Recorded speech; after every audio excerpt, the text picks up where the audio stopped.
मेरे प्यारे विद्वान साथियों, मैं नीरज कुमार विश्वास आपके इस अपने YouTube चैनल मेंशन स्टडी में आपका स्वागत है।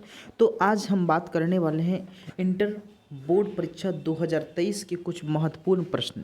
जैसा कि आपको पता होगा कि आपका सेंटर एग्जाम 11 अक्टूबर से होने वाली है, ठीक है।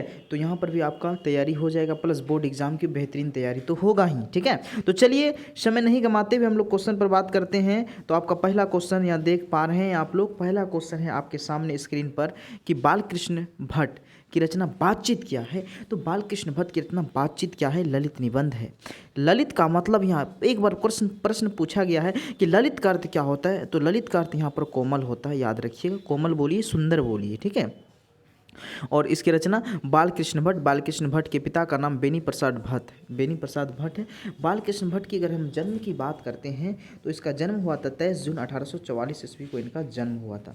बालकृष्ण भट्ट का कब? 23 जून 1844 ईस्वी में इनका जन्म हुआ था। अगर निधन की बात करें तो 1914 ईस्वी में इनका निधन हुआ था। 1914 में इनका क्या हो गया था? निधन हो गया था, ठीक है। चलिए नेक्स्ट क्वेश्चन की हम लोग बात करते हैं। 2 नंबर क्वेश्चन का रहा है प्रकृति वर्णन से संबंधित कविता। जो प्रकृति से संबंधित कविता है, जो प्रकृति से है, उस कविता का नाम है उषा न उषा, ठीक है। सूर्योदय के कुछ समय पहले का हिस्सा, ठीक है। लालिमा नीलिमा दृश्य है, इसी दृश्य को उषा कहते हैं। और यही उषा का जादू कब टूट जाता है? तो जैसे सूर्योदय होता है, ये दृश्य, ये जादू खत्म हो जाता है। तो प्रश्न पूछा जाता है कि उषा का जादू कब टूट जाता है? सूर्योदय होने के समय उषा का जादू टूट जाता है। उषा किसके द्वारा लिखा गया है? शमशेर बहादुर सिंह के द्वारा लिखा गया है। और इनका जन्म उत्तराखंड में हुआ था, ठीक है। 1911 ईस्वी में हुआ था। और इनका जो है निधन 1993 में हुआ था। जन्म 1911 में, निधन 1993 ईस्वी में हुआ था, ये भी याद रखना है।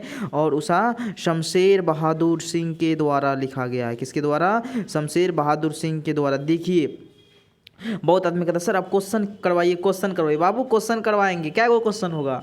मान लो 3 गो 4 गो होगा, लेकिन यहाँ से एक क्वेश्चन में कम से कम 1 2 3 4, जैसे जन्म हो गया, मृत्यु हो गया, जन्म कहाँ हुआ, उत्तराखंड, कौन लिखा है? शमशेर बहादुर सिंह, वगैरह वगैरह। कम से कम एक क्वेश्चन से 5-7 क्वेश्चन क्लियर हुआ कि नहीं? अगर आप 10 ही क्वेश्चन पढ़ रहे हैं तो 10 पचे 50 क्वेश्चन पढ़ लिए, समझ गए? उतने ही समय में 50 क्वेश्चन हो गया आपका। अब मान लीजिए जैसे हम खाली आंसर बोल दिए, हाँ ये इसका बी होगा, हाँ इसका ये सी होगा, इसका ये डी होगा, तो क्या सीखें? कुछ नहीं सीखें। कहने का मतलब है अगर आप ऑब्जेक्टिव सीख रहे हैं तो ये सीखिए कि उसके इर्द गिर्द कितने ऑब्जेक्टिव बन सकते हैं, ताकि आपको कहानी कथाओं के माध्यम से याद रहेगा। हाँ इससे तो सर ये बताए थे, इससे ये बताए थे। चीज़ों को रिलेट करके समझिए ना, ये इससे ये होता है, इससे ये हुआ, यहाँ से ये हुआ, यहाँ से ये हुआ।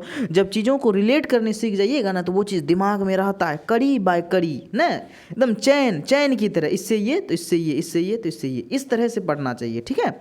चलिए तीसरा क्वेश्चन है, इसमें भी बहुत सारा चीज़ चर्चा करना था हमको। जैसे गाँव का घर कविता किसके द्वारा लिखा गया है? तो गांव का घर कविता ज्ञानेंद्र पति के द्वारा लिखा गया है, जिनका जन्म झारखंड के गोड्डा जिला में हुआ था। जिनका जन्म 1950 ईस्वी में हुआ था। साकेत किसकी रचना है? तो साकेत मैथिली शरण गुप्त की रचना है। गुप्त की रचना है। हार जीत किसके द्वारा लिखा गया है? तो अशोक वाजपेयी के द्वारा लिखा गया है। हार जीत किसके द्वारा लिखा गया है? अशोक वाजपेयी के द्वारा लिखा गया है हार जीत, ठीक है। चलिए नेक्स्ट क्वेश्चन, 3 नंबर क्वेश्चन का रहा है अर्धनारीश्वर किस विधा से संबंधित है? अर्धनारीश्वर जो है किस विधा से संबंधित हैं? तो अर्धनारीश्वर जो है आपका अर्धनारी रामधारी, ठीक है। तो अर्धनारीश्वर किसने लिखा है? तो रामधारी सिंह दिनकर ने लिखा है। रामधारी सिंह दिनकर के द्वारा लिखा गया है अर्धनारीश्वर, ठीक है। और ये क्या है बाबू? तो ये निबंध है। अर्धनारीश्वर निबंध है, ललित निबंध है। उसने कहा तक कहानी है। सिपाही की माँ एकांकी है, याद रखिएगा। मोहन राकेश ने लिखा है, सिपाही की माँ मोहन राकेश। चलिए 4 नंबर क्वेश्चन का था प्रगीत और समाज किनकी कृति है? प्रगीत और समाज, तो प्रगीत और समाज जो है किनकी कृति है? तो प्रगीत और समाज, क्योंकि समाज में आदमी अपना नाम को ऊंचा करना चाहता है ना, तो नामवर सिंह नाम को ऊंचा करना चाहता है। और बातचीत किसके द्वारा लिखा गया है? तो बालकृष्ण भट्ट के द्वारा लिखा गया। अगर बातचीत होगा तो भटर भटर करवे करेगा, भट बालकृष्ण भट्ट। चलिए नेक्स्ट क्वेश्चन, रोज शीर्षक कहानी के कहानीकार कौन है? रोज शीर्षक कहानी के कहानीकार कौन हैं? तो आपका हो जाएगा अज्ञेय, हीरानंदन सच्चिदानंदन वात्स्यायन अज्ञेय, जिसको हम लोग शॉर्टकट में अज्ञेय जी कहते हैं। मलयज, क्या लिखा है? हंसता हुआ मेरा अकेलापन डायरी है। रामधारी सिंह दिनकर, क्या लिखा है? अर्धनारीश्वर लिखा है। नामवर सिंह, प्रगीत और समाज, किसकी रचना है? नामवर सिंह, ठीक है। ये क्या है? तो आपका निबंध है। अर्धनारीश्वर भी निबंध है। मलयज का हंसता हुआ अकेलापन डायरी है। अज्ञेय का कहानी है। समझ गए? चलिए नेक्स्ट। बाबू जो भी पहली बार जुड़े हैं तो चैनल को अवश्य सब्सक्राइब कर दें, और जो अभी भी टेलीग्राम चैनल पर नहीं जुड़े हैं तो उसमें पीडीएफ लेने के लिए टेलीग्राम चैनल ज्वाइन कर ले, डिस्क्रिप्शन में लिंक दिया गया है, ठीक है। किसी प्रकार का कोई भी सब्जेक्ट आपको पढ़ना होगा तो आप कमेंट सेक्शन में जवाब दे सकते हैं। आपको उसी तरह से ऑब्जेक्टिव काफ़ी मज़ेदार तरीके से पढ़ाया जाएगा, ठीक है। इनमें से कौन सी रचना प्रसाद जी की नहीं है? कौन सी रचना जो है प्रसाद जी की नहीं है? तो कहने का मतलब है कामयानी है, झरना है, आंसू है। तो आपका देवदासी नहीं है, ये शरत चंद्र चट्टोपाध्याय के द्वारा लिखा गया है, देवदासी, ठीक है। और सबसे फेमस कृति कामयानी है, ठीक है। किसके द्वारा? जयशंकर प्रसाद के द्वारा। किसके द्वारा लिखा गया? जयशंकर प्रसाद। क्या लिखा है? तुमुल कोलाहल कलह में, तुमुल कोलाहल कलह में किसकी रचना है? जयशंकर प्रसाद की रचना है। और ये जो है जयशंकर प्रसाद की रचना तुमुल कोलाहल कलह में कहाँ से लिया गया है? तो कामायनी से ही लिया गया, कामायनी से ही ये चीज़ लिया गया है, तुमुल कोलाहल कलह में। जैसे मुकुल, मुकुल नामक कृति से सुभद्रा कुमारी चौहान क्या लिया है? पुत्र वियोग लिया है, याद रखिए, पुत्र वियोग। मुकुल नामक कृति से सुभद्रा कुमारी चौहान पुत्र वियोग लिया है, ये भी याद रखिएगा। चलिए नेक्स्ट क्वेश्चन कहता है, 7 नंबर क्वेश्चन कह रहा है, पंडित चंद्र शर्मा गुलेरी की कहानी का नाम क्या है? तो पंडित चंद्रधर शर्मा गुलेरी की जो कहानी है वह उसने कहा था कहानी, जो कि मील की पत्थर साबित होती है। सबसे फेमस कहानी उसने कहा था कहानी है। ये प्रेम पर आधारित कहानी के साथ साथ दिव्य प्रेम पर आधारित है, और युद्ध काफ़ी चर्चा किया गया इसमें। प्रेम और युद्ध की चर्चा है इस कहानी में। और मुख्य पात्र की बात करें तो मुख्य पात्र में लहना सिंह और एक लड़की सिख धर्म से थे, जिसकी बाद में वो कौन बनी? सूबेदारनी बनी, सूबेदार के शादी होने के बाद, ठीक है। और लहना सिंह किस पद पर थे? तो जमादार के पद पर थे। सिख संख्या राइफल 77 में जमादार पद पर थे लहना सिंह। 8 नंबर क्वेश्चन कहता है, श्री कृष्ण ने किस पर आक्रमण किया था? श्री कृष्ण ने किस पर आक्रमण किया था? तो श्री कृष्ण ने किस पर आक्रमण किया था? तो कंस पर आक्रमण किया था, ठीक है। श्री कृष्ण ने कंस को मारा था, ठीक है। राम रावण पर आक्रमण किया था। समझ गए बातों को? चलिए नेक्स्ट क्वेश्चन, निम्नांकित में कौन सा रचना बिहार के हैं?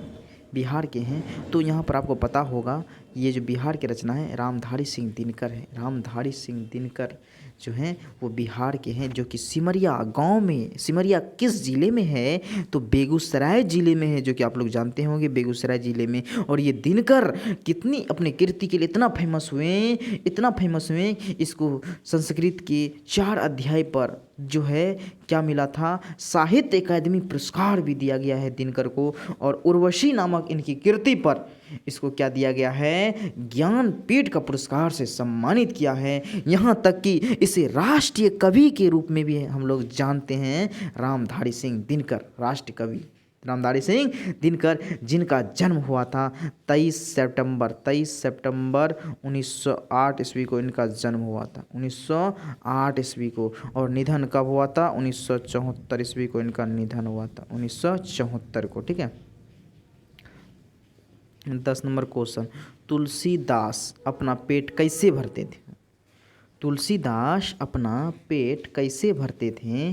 तो तुलसीदास जो है अपना पेट जो भरते थे वह श्री राम का नाम लेकर के भरते थे। Option number D correct answer है, श्री राम का नाम लेकर के भरते थे। तुलसीदास पद है, ठीक है। और ये तुलसीदास का बचपन का नाम राम बोला, क्या है? राम बोला। रामचरितमानस की रचना तुलसीदास ने किया था, याद रखिएगा, ठीक है। और ये किस भाषा में किया गया था? तो अवधी भाषा में किया था। किस भाषा में? अवधी भाषा में किया गया था। चलिए आपका, लेकिन हम करवाएं 10 क्वेश्चन, लेकिन 10 से आपका 50 से 60 क्वेश्चन कवर हो चुका होगा। तो उम्मीद कर रहे हैं कि आपको वीडियो बढ़िया लगा होगा। ठीक है, अगर बढ़िया लगा हो तो अपने मित्रों दोस्तों के साथ बाबू अवश्य साझा करेंगे। काफ़ी मेहनत करते हैं आप लोगों के लिए, बार बार एक ही बात करते हैं कि अगर चैनल पर नए आए हैं तो कृपया करके चैनल को लाइक सब्सक्राइब एंड शेयर कर दें। तब पर भी आप लोग नहीं करते हैं तो हमें काफ़ी दुख होता है। चलिए खैर, आपका मर्जी है। ठीक है, अगर आपको अच्छा लाभ मिल रहा है, आप अगर हमसे लाभान्वित हैं, तो आपका ये कर्तव्य भी बनता है कि सर को सपोर्ट करें। धन्यवाद।